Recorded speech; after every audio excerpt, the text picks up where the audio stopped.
The moment you refuse to do what God prompts you to do, you forfeit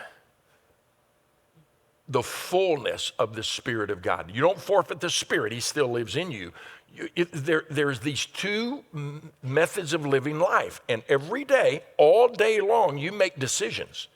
And you choose every time you make a decision, am I going to live the Christ-centered life or am I going to live the me-centered life?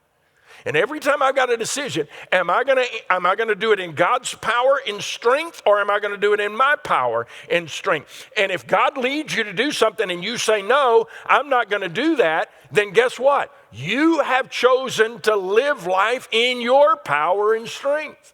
And so you have literally forfeited the power of God in your life. So whenever he prompts you, let me say this. Respond to the promptings of God promptly. Whenever God prompts us, say yes. God, is that what you want me to do? Then I'm going to do that. I'm going to be careful to make sure it's consistent with what your word says. It sounds like you. And every time you say yes to the Holy Spirit, let me tell you what happens. It increases our sensitivity to hear the Holy Spirit. Every time we're obedient, it increases that sensitivity when we, with no debate, no negotiation, no bargaining, no arguing, no hesitation, say yes. It increases our sensitivity to hear. And in the same way, every time you say no, your senses of hearing the Holy Spirit are made dull. It decreases our sensitivity so that we debate and we argue and we negotiate and we bargain and we hesitate and sometimes never respond. This is what I've discovered.